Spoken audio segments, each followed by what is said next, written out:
햇살이 참 따뜻하던 날이었습니다. 유난히도 창이 맑았고 바람은 나뭇가지에 스치듯 가볍게 불었죠. 저는 그날의 냄새를 아직도 잊지 못합니다. 익숙하면서도 낯선 마지막 냄새. 그날은 우리가 이 집을 떠나는 날이었습니다. 순애와 저는, 그렇게 부르던 제 아내와 저는 몇 달 전부터 요양원에 함께 들어가기로 했습니다. 서로의 건강도 예전 같지 않았고 자식들도 다들 바빠 살뜰히 돌보지 못하는 상황 속에서 우리는 그저 우리를 위한 결정을 했던 겁니다. 아내는 새벽부터 일어났습니다. 어느 날과 다르지 않게 조용히 주방 불을 켜고 마지막 아침밥을 지었습니다. 된장국 냄새가 집안에 퍼졌고 고소한 들기름에 부친 계란이 익어가는 소리가 부엌에서부터 거실까지 퍼졌습니다. 저는 거실 한쪽에 놓인 낡은 트렁크 앞에 앉아 하나씩 짐을 싸기 시작했습니다. 옷가지 몇 벌, 약통, 단추 빠진 잠옷, 그리고 아내가 접어둔 속옷까지. 고요한 시간. 그 속에서 부엌에서는 국자가 냄비를 긁는 소리가, 거실에서는 트렁크 뚜껑 닫히는 소리만이 들렸습니다. 명수 씨, 국 식어요. 아내의 목소리는 언제나 그랬듯 부드럽고 단정했습니다. 그 안에 수십 년 세월이 묻어 있었죠. 화를 내도 곱고 울어도 얌전했던 그 사람이 오늘도 그렇게 말했습니다. 나는 묵묵히 자리에 앉았습니다. 밥상이 반듯하게 차려져 있었고 된장국 안에는 애호박이 곱게 썰어져 있었습니다. 오늘은 계란 2개 썼어요. 잘 안 먹을 테니까. 그 말이 괜히 마음을 찔렀습니다. 나는 대꾸하지 않았고 숟가락을 들고 국을 한 입 떠올렸죠. 짠맛도 단맛도 그 모든 게 추억 같았습니다. 이 집에서 먹는 마지막 밥상. 나는 그걸 알고 있었고 순애도 그걸 알고 있었습니다. 밥을 먹고 난 뒤 우리는 각자의 짐을 챙기기 시작했습니다. 그건 단순히 물건을 트렁크에 넣는 일이 아니었습니다. 순애는 부엌 서랍을 하나하나 열며 오래된 고무줄 하나도, 녹슨 수저 하나도 그냥 넘기지 않았습니다. 이거 기억나요? 순애가 꺼낸 건 녹이 쓴 양은 도시락통이었습니다. 뚜껑엔 흐릿한 꽃무늬가 남아 있었고 안에는 누렇게 바랜 메모종이가 하나 접혀 있었죠. 그때 내가 싸준 김치볶음밥 산에 갈 때마다 싸줬잖아요. 나는 말없이 도시락을 받아들었습니다. 철제 뚜껑의 무게가 손끝으로 전해졌습니다. 그게 이렇게 무거운 줄은 몰랐습니다. 그때 당신 싸달라고 말은 안 했지만 늘 기다렸던 거 알아요. 나는 대답하지 않았습니다. 그저 도시락을 조심스레 덮었습니다. 그 안에 들어있던 말 못한 고마움과 미안함이 들썩이는 것 같았습니다. 다락방에서 나는 오래된 사진첩을 찾았습니다. 먼지를 털어가며 펼쳤더니 검게 바랜 사진 속 우리 젊은 시절이 있었습니다. 순애가 웃고 있었고 나는 그 옆에 서 있었습니다. 팔짱을 낀 것도 아니고 손을 잡은 것도 아닌 어정쩡한 거리의 두 사람. 왜 이렇게 멀리 떨어져 찍었을까? 그 말에 순애가 웃으며 말했습니다. 당신이 사진 찍는다고 하면 늘 그러잖아요. 괜히 손잡고 그런 거 촌스럽다고. 그래. 나는 웃으며 넘겼습니다. 그때는 촌스러웠을지 몰라도 지금은 그 손 한번 잡아보는 게 참 어려운 일이더군요. 사진첩 뒤편에는 순애가 쓴 편지가 있었습니다. 누런 봉투에 손글씨로 써진 내 이름, 명수 씨에게라고 적혀 있었습니다. 나는 처음 보는 듯한 표정을 지었고 순애는 조심스럽게 말했습니다. 그거 옛날에 쓴 건데 못 줬어요. 그냥 넣어두고 잊어버렸지 뭐. 나는 천천히 봉투를 열었습니다.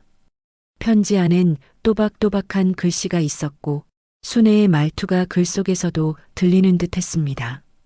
명수 씨, 오늘도 말없이 나갔다 들어왔네요. 나는 그냥 당신 등을 바라보며 하루를 보냈어요. 당신은 표현이 서툴고 나는 기다리는 사람이니까요. 말 안 해도 알 거라 생각했던 것들이 시간이 갈수록 멀어지는 것 같아요. 그래도 나는 당신 옆에 있겠습니다. 말은 안 해도 나 당신 사랑해요. 나는 편지를 접으며 손끝이 떨렸습니다. 그 시절 왜 이걸 못 받았을까? 아니, 왜 나는 한 번도 이런 말을 듣지도 하지도 못했을까? 순애는 그저 조용히 창문을 닫고 있었습니다. 그녀는 내가 울고 있다는 걸 알아도 말하지 않았습니다. 그게 우리 사이였습니다. 서로의 슬픔을 꺼내지 않되 곁에 머무는 것. 서랍장 아래에는 오래된 앨범 하나가 나왔습니다. 그 안엔 흑백 사진들 사이로 무언가 끼워져 있었습니다.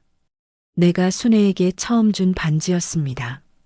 값비싼 것도 아니고 시장 골목 귀퉁이에서 산 싸구려 반지. 그런데 순애는 그걸 아직도 가지고 있었습니다. 왜 안 꼈어? 그렇게 물었더니 순애는 고개를 살짝 기울이며 말했습니다. 그날 싸우고 말 안 했지만 그 반지 벗었어요. 그게 벌써 30년도 넘었네요. 그날의 싸움이 떠올랐습니다. 말을 뱉고 나서도 후회했지만 자존심 때문에 미안하다는 말을 못했던 밤. 그 밤 이후로 순애 손에 반지가 없었다는 걸 나는 기억하지 못했습니다. 우리는 그렇게 기억 하나씩 꺼내며 짐을 쌌습니다. 이삿짐이 아니라 평생 쌓아둔 감정의 짐이었습니다. 그리고 그날 나는 처음으로 입을 열었습니다. 순애야. 그녀가 천천히 나를 바라봤습니다. 나는 처음으로 이름을 불렀습니다. 결혼하고 50년이 넘도록 늘 여보, 거기라고만 불렀던 그 이름. 미안했어. 많이 미안했어. 그때도 지금도 내가 좀 더 따뜻했어야 했는데 순애는 눈을 피하지 않았습니다. 그 눈엔 세월이 담긴 강한 슬픔과 한없이 부드러운 용서가 함께 있었습니다. 나도 말 못했던 거 많았어요. 당신이 미워서 말 안 한 게 아니라 그냥 그래봤자 뭘 바꿀 수 있을까 싶어서요. 그녀는 그렇게 말하며 내 손등을 천천히 쓰다듬었습니다. 우리는 그날 그렇게 서로를 처음으로 마주봤습니다. 서로가 생각보다 더 외로웠다는 것. 서로가 누구보다도 서로의 위로가 되고 싶었다는 것. 이제야 알게 된 감정이 그날 집 안가득 퍼져 있었습니다. 짐 정리는 그렇게 마무리되어 갔습니다. 벽에 걸려있던 시계는 늘 그 자리에 있었지만 오늘따라 시간은 더 빨리 가는 듯 했습니다. 거실 한복판, 이제는 텅 빈 공간. 벽지는 군데군데 벗겨졌고 창문 너머로 들어오는 햇살은 여전히 따뜻했습니다. 나는 느릿하게 일어나 집 마당으로 나갔습니다. 그곳엔 오래된 감나무가 있었죠. 우리가 결혼하고 처음으로 함께 심은 나무였습니다. 이 감나무 아직도 열매 잘 맺어요. 순애가 따라 나왔습니다. 그녀는 그 감나무 아래에 놓인 오래된 나무 벤치에 앉았습니다. 그 벤치는 순애가 저녁이면 늘 앉아있던 곳이었습니다. 혼자서 조용히 하늘을 보며 내가 돌아오길 기다렸던 자리. 나는 말없이 그녀 옆에 앉았습니다. 손등이 서로 닿을 듯 말 듯. 그런데 이번엔 내가 먼저 그녀의 손을 천천히 감쌌습니다. 차가운 손이었습니다. 그 속에 수많은 날들이 담겨 있는 듯 말하지 않아도 전해졌습니다. 순애야. 나는 또다시 이름을 불렀습니다. 그녀가 나를 바라보았습니다. 오늘 이렇게 말 안 했으면 나 평생 후회했을 거야. 순애는 작게 웃었습니다. 그리고 아주 오랜만에 아주 오래도록 나를 바라보았습니다. 우리 생각보다 많이 사랑했나 봐요. 그 말에 나는 고개를 끄덕였습니다. 그래. 사랑이라는 걸 잘 몰랐던 우리지만, 그저 참고 견디는 것만이 사랑인 줄 알았던 우리지만, 결국 그것도 사랑이었다는 걸 이제야 깨닫게 된 것이었습니다. 멀리서 차 소리가 들렸습니다. 요양원에서 나온 차량이었습니다. 정해진 시간이었습니다. 우리의 마지막을 알리는 소리.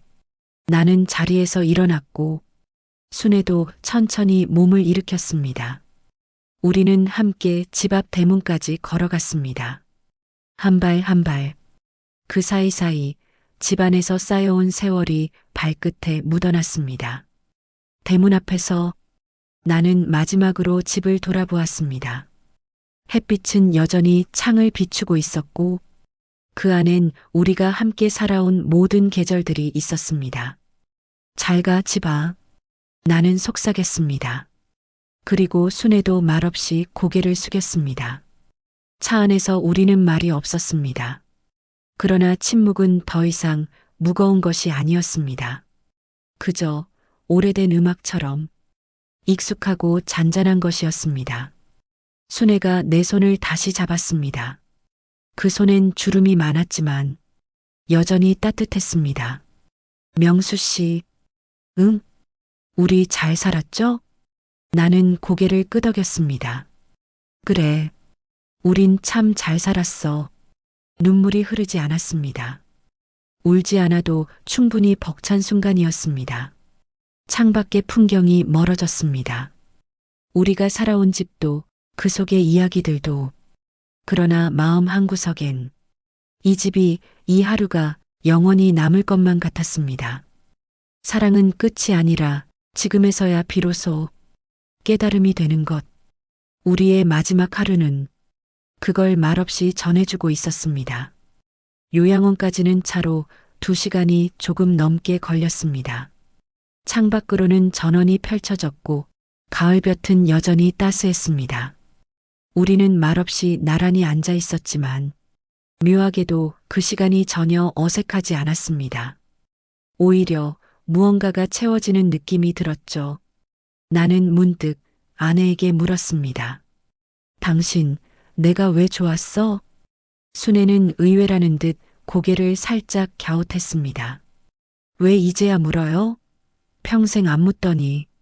나는 민망하게 웃었습니다. 그리고 다시 진심을 담아 물었죠. 그때 그 젊은 시절 내가 뭘 그렇게 잘했을까 싶어서. 순애는 잠시 생각에 잠긴 표정을 지었습니다. 그러다 아주 조용히 대답했습니다. 당신은 말은 없었지만 늘 먼저 일어나서 일했어요. 겨울에도 비 오는 날도 가난해서 싸웠던 날에도 나랑 눈 안 마주쳐도 그 다음 날이면 또 먼저 일어나서 나가 있었어요. 나는 그 말을 듣고 처음으로 알게 됐습니다. 그녀가 내 행동 하나하나를 그 오랜 시간 전부 기억하고 있었다는 걸. 나는 그게 사랑인 줄 몰랐어요. 근데 이제 생각해보니 그게 사랑이었던 것 같아요. 순애는 창밖을 바라보며 말했습니다. 나는 당신이 더 나은 사람이 되길 원했던 적은 없어요. 그저 지금 있는 그대로의 당신이 괜찮다고. 그 말 하나 해줬다면 그때 좀 덜 외로웠을 것 같아요. 나는 목이 맸습니다. 그 말을 못해줘서 그렇게 단순한 한마디를 그 수많은 계절 동안 전하지 못했다는 것이 미안하다. 그 말 지금은 해도 될까? 나는 천천히 그녀를 바라보며 말했습니다. 당신은 괜찮은 사람이야. 그동안 정말 잘해줬어. 나보다 훨씬 더. 순애는 대답하지 않았습니다. 다만 그녀의 눈꼬리가 천천히 젖어갔습니다. 차가 어느 작은 휴게소에 잠시 섰습니다. 요양원까지는 아직 조금 더 남았다고 했죠. 순애는 천천히 차에서 내렸고 나는 그녀 옆에서 보폭을 맞췄습니다. 두 사람이 휴게소 커피 자판기 앞에 섰을 때 나는 주머니에서 1,000원짜리 한 장을 꺼냈습니다. 따뜻한 거. 나는 버튼을 눌렀고 자판기에서 윙 소리와 함께 구수한 믹스커피가 나왔습니다. 이거 당신 좋아했잖아. 순애는 놀란 듯 고개를 들었습니다. 내가 그걸 좋아했단 걸 기억했어요? 나는 말없이 종이컵을 건넸습니다. 생각보다 많이 기억해. 말을 안 했을 뿐이지. 그녀는 커피를 받아들었습니다. 손이 떨렸지만 그 온기를 꼭 쥐려는 듯 두 손으로 감싸 안았습니다. 고마워요. 이렇게 기억해줘서. 그 말은 커피보다 훨씬 따뜻하게 들렸습니다. 차는 다시 출발했고 도로는 고요하게 펼쳐졌습니다. 우리가 처음 신혼살림을 시작하던 동네를 지나 아이들이 뛰놀던 학교 앞도 스쳤습니다. 창밖의 풍경은 마치 우리 삶의 필름을 되감는 듯 지나갔습니다. 여기 기억나요? 순애가 창문 너머를 가리켰습니다. 작은 정류장이 하나 있었습니다. 그곳은 우리가 처음 싸운 날 내가 순애를 혼자 두고 내려버린 버스 정류장이었습니다. 그날 난 정말 많이 울었어요. 그녀의 말은 가볍지 않았습니다. 오랜 시간 눌러둔 상처 하나가 이제야 꺼내어지는 느낌이었습니다. 내가 그날 버스 타고 떠났던 건 화를 내고 싶어서가 아니라 당신 얼굴을 볼 자신이 없었기 때문이었어요. 나는 조심스럽게 말했습니다. 내가 생각보다 너무 못났던 것 같아요. 순애는 웃으며 말했습니다. 당신은 못난 게 아니라 그저 서툴렀던 거예요. 그리고 난 그 서툼까지 사랑했어요. 그 말에 나는 더는 말을 잇지 못했습니다. 창밖의 바람이 그날의 공기처럼 천천히 불어왔습니다. 요양원에 거의 다 왔을 즈음 나는 조용히 물었습니다. 당신 혹시 이 집 말고 다른 데로 갈 수도 있었으면 혼자 살았을 거예요? 순애는 잠시 말을 멈추더니 천천히 고개를 저었습니다. 아니요. 그 집에 혼자 남는 건 그건 집이 아니에요. 당신 없는 집은 그냥 건물이죠. 그 말에 가슴이 먹먹해졌습니다. 우리 참 많이 외로웠던 것 같아요. 나는 고백했습니다. 그럼에도 불구하고 서로를 놓지 않았던 거. 그게 참 고맙다. 순애는 작게 고개를 끄덕였습니다. 사람이 나이 들수록 새로운 사람보다 익숙한 사람이 더 필요해요. 익숙하다는 건 다 기억하고 있다는 거거든요. 나는 그 말을 오래도록 곱씹었습니다. 익숙하다는 것. 그 말 안에 담긴 따뜻한 무게. 요양원이 보이기 시작했습니다. 붉은 벽돌 건물, 잘 정리된 마당, 그리고 몇몇 노인들이 천천히 산책 중이었습니다. 그곳은 차분하고 어쩌면 평화로워 보이기도 했습니다. 하지만 그 순간 나는 마음 한구석이 꽉 막히는 기분이 들었습니다. 이곳은 우리가 이제 살아갈 곳이지만 또한 우리의 마지막 여정이 시작되는 곳이기도 했습니다. 요양원 입구에 도착한 우리는 차에서 내리기 전 한동안 가만히 앉아 있었습니다. 운전기사는 조용히 대기 중이었고 우리 둘만의 시간이 잠시 더 허락된 듯 했습니다. 나는 손잡이를 잡았다 놓고 다시 한번 아내를 바라봤습니다. 정말 괜찮겠어? 순애는 고개를 천천히 끄덕였습니다. 괜찮아요. 당신이 함께 있으니까. 나는 그 말을 들으며 천천히 문을 열었습니다. 내리고 나니 바람이 확 다가왔습니다. 시골 마을과는 다른 공기, 조금 더 관리된 정돈감이 느껴졌습니다. 순애가 내 손을 잡으며 천천히 따라 내렸습니다. 그 손길은 여전히 조심스러웠고 나는 그 손을 꼭 잡았습니다. 안으로 들어가시죠. 짐은 저희가 옮기겠습니다. 직원 한 사람이 친절히 안내했습니다. 우리는 고개를 끄덕이며 천천히 입구를 향해 걸어갔습니다. 그리고 그 문턱 앞에서 나는 걸음을 멈췄습니다. 순애야. 나는 그녀를 다시 불렀습니다. 그녀가 나를 바라봤고 나는 한 박자 늦게 입을 열었습니다. 사실 나도 무서워. 이 집을 떠나는 것도 이곳에서 어떻게 살아갈지도 당신이 아플까 봐도 내가 더 아플까 봐도. 순애는 내 손을 꼭 잡은 채 고요한 눈빛으로 말했습니다. 나도 무서워요. 하지만 당신과 함께니까 괜찮아질 거예요. 그 말은 마치 주문 같았습니다. 작지만 강한 위로, 그것이 우리가 나눌 수 있는 마지막 신뢰이자 사랑이었습니다. 방은 2인실이었습니다. 침대 2개, 커튼, 창 하나. 벽엔 작은 텔레비전이 달려 있었고 창밖으로는 잔디밭이 보였습니다. 직원이 창문을 열며 설명했습니다. 아침엔 해가 잘 들어옵니다. 늦은 오후에는 이 벤치에 앉아 계신 분들이 많아요. 산책로도 짧지만 마련돼 있습니다. 순애는 고개를 끄덕였고 나는 짐이 놓인 가방을 열었습니다. 그 안엔 집에서 가져온 작은 액자 하나. 아이들이 어렸을 적 찍은 가족 사진이었습니다. 나는 그것을 침대 머리맡 작은 선반 위에 조심스레 세웠습니다. 순애가 그걸 바라보며 말했습니다. 우리 애들 참 많이 컸죠. 지금은 자기 가족 돌보느라 바쁘겠지만 그래도 저 사진 속 웃는 얼굴은 늘 그대로예요.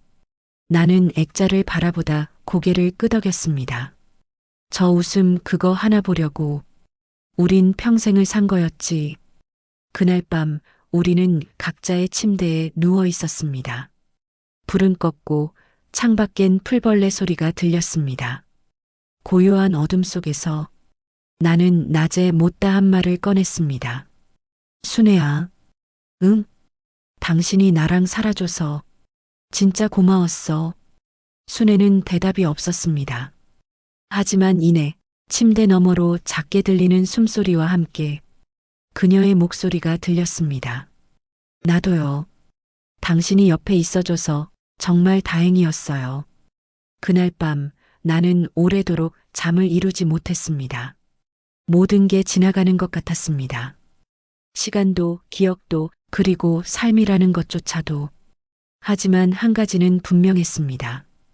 그녀와 함께했던 모든 날들이 내 인생의 전부였다는 것. 요양원에서의 첫 주는 느리게 흘러갔습니다. 아침은 정해진 시간에 시작됐고 식사는 규칙적이었으며 간호사들은 친절하고 차분했습니다. 창밖 풍경은 그다지 다르지 않았습니다. 다만 집에서 보던 하늘보다 여기 하늘은 조금 더 멀게 느껴졌습니다. 하지만 익숙해지는 건 오래 걸리지 않았습니다. 우리는 여전히 같은 방에서 눈을 떴고 같은 시간에 잠들었습니다. 그리고 매일 밤 불을 끄고 누운 뒤 나는 순애에게 조용히 말을 걸었습니다. 잘 자. 그러면 그녀는 잠시 뒤 작게 대답하곤 했습니다. 응, 당신도. 그 한마디면 이제는 충분했습니다. 어느 날은 순애가 창가에 앉아 있었습니다. 햇살이 곱게 비추고 있었고 그녀의 머리칼은 은빛으로 반짝였죠. 나는 그녀 옆에 앉았습니다. 오랜 시간 무릎 위에 올려둔 책을 덮으며 그녀가 말했습니다. 우리가 요양원에 올 줄은 예전엔 상상도 못했어요. 늘 집에서 그 감나무 보면서 그냥 그렇게 늙어갈 줄만 알았는데 나는 작게 웃었습니다. 그 감나무 잘 있겠지? 그럼요. 이제 다른 사람이 심어줄지도 몰라요. 새 집 주인이 그 감 맛있다고 웃으면 좋겠어요. 그 말이 이상하게 따뜻하게 들렸습니다. 순애는 모든 것을 조금씩 놓는 중이었습니다. 억지로가 아니라 아주 자연스럽게 나는 그녀에게 말했습니다. 그 감나무도 우리처럼 긴 시간을 견디면서 자랐을 거야. 그만큼 단단해졌겠지. 순애는 고개를 끄덕이며 내 손을 조심스레 잡았습니다. 명수 씨, 이젠 당신 손에서 주름이 보이네요. 나는 쑥스럽게 웃으며 대꾸했습니다. 당신보다 1살 많으니까 조금 더 주름져야지. 순애가 작게 웃으며 말했습니다. 아니요, 같이 늘어난 거예요. 당신이 나보다 늙은 게 아니라 우리가 같이 나이 들어온 거죠. 그 말이 참 좋았습니다. 같이 늙었다는 말. 사랑은 그렇게 시간의 복수형일지도 모르겠다는 생각이 들었습니다. 함께 늙고, 함께 기억하고, 함께 사라지는 것. 요양원 한켠에 작은 도서관이 있었습니다. 책장에는 낡은 시집 몇 권이 놓여 있었죠. 나는 오랜만에 시를 읽기 시작했습니다. 어느 날은 순애에게 시 한 구절을 들려주었습니다. 늙어간다는 것은 혼자가 되어간다는 것이 아니라 함께였던 순간을 자주 떠올리게 되는 것이다. 그녀는 말없이 고개를 끄덕이며 창밖을 바라봤습니다. 그러다 조용히 말했습니다. 함께였던 순간이 많아서 나는 괜찮아요. 그 말에 마음 한 구석이 조용히 울렸습니다. 이따금 자식들이 찾아왔습니다. 그들은 늘 미안하다는 얼굴을 하고 있었고 우리는 늘 괜찮다고 말했습니다. 그들도 이제 누군가의 부모였기에 우리는 더 이상 아이의 부모가 아니었습니다. 하지만 그 짧은 만남 속에서 나는 내가 늙었다는 사실보다 시간이 얼마나 빠르게 우리를 지나쳐갔는지를 더 절감했습니다. 그 아이들이 머뭇거리며 말했습니다. 엄마, 아빠, 그래도 좀 더 같이 있었으면 좋았을 텐데요. 순애는 웃으며 말했습니다. 우리는 이미 충분히 같이 있었단다. 그러니 이제 너희가 너희 시간을 살아야지. 그 말에 아이는 눈시울을 붉혔고 나는 조용히 그 모습을 바라봤습니다. 사랑이란 붙잡는 게 아니라 놓아주는 것이기도 하다는 걸 우리는 조금 늦게 배웠습니다. 가을이 지나고 겨울이 다가왔습니다. 요양원 마당엔 마른 잎이 쌓였고 우리의 창가에도 이슬이 맺히는 아침이 늘어났습니다. 순애는 여전히 매일 아침 일찍 일어났습니다. 요양원 복도를 천천히 걸으며 창문을 닦았고 내 머리맡에 물컵을 올려두고는 조용히, 아주 조용히 웃었습니다. 여기서도 여전히 당신 챙기느라 바빠요. 나는 그 말이 고맙기도 하고 미안하기도 했습니다. 시간은 여전히 무심하게 흘러갔지만 우리는 매일 조금 더 가까워졌습니다. 그것은 말이 아니라 하루하루 함께 보내는 시간이 만들어낸 친밀함이었습니다. 그러던 어느 날 순애가 조용히 말했습니다. 명수 씨, 우리 이제 정말 끝이 다가오는 것 같지 않아요? 나는 그 말에 머뭇거리며 대답했습니다. 어떻게 알았어? 아침이 조금 다르게 와요. 나는 무슨 말인지 이해했습니다. 언젠가부터 그녀의 손이 더 차가워졌고 목소리도 더 조용해졌으며 잠든 시간은 길어지고 깨어있는 시간은 짧아졌습니다. 혹시 내가 묻자 그녀는 작게 고개를 저었습니다. 아니에요. 그냥 인사하고 싶었어요. 미리. 그 말이 가슴을 파고들었습니다. 우리는 서로의 손을 잡았습니다. 말이 없었습니다. 그러나 그 침묵은 이 세상에서 가장 깊고 따뜻한 인사였습니다. 그날 밤 나는 다시 그녀의 이름을 불렀습니다. 순애야. 응. 우리 둘 다 참 많이 참았지? 응. 근데도 여기까지 왔네. 순애는 웃으며 말했습니다. 그러게요. 이만큼 온 것도 기적 같아요. 나는 침대에서 몸을 일으켜 천천히 그녀의 손을 잡았습니다. 작고 마르고 주름진 그 손. 나는 처음처럼 아주 조심스럽게 입을 열었습니다. 사랑해. 순애야, 정말로. 그녀는 눈을 감으며 조용히 웃었습니다. 알아요. 나도요. 그렇게 우리는 아무 말 없이 손을 잡은 채 잠이 들었습니다. 다음 날 아침 나는 먼저 깼습니다. 창밖에는 어제와 다를 것 없는 겨울 아침이었습니다. 그러나 순애는 그날 다시 눈을 뜨지 않았습니다. 그녀의 얼굴은 언제보다 고요했고 입가엔 아주 작은 미소가 남아 있었습니다. 나는 조용히 천천히 그녀의 손등에 입을 맞췄습니다. 그 어떤 말도 필요 없었습니다. 잘 가, 순애야. 그건 슬픔보다 더 조용한 작별이었습니다. 평생을 함께 살아낸 사람에게 보낼 수 있는 가장 조용하고도 온전한 인사였습니다. 그 후의 시간은 그다지 길지 않았습니다. 나는 여전히 요양원 창가에 앉아 그녀가 앉던 자리를 바라보며 하루하루를 보냈습니다. 누군가 나에게 물었습니다. 그분 없이 외롭지 않으세요? 나는 웃으며 말했습니다. 아니요. 여기 다 남아 있어요.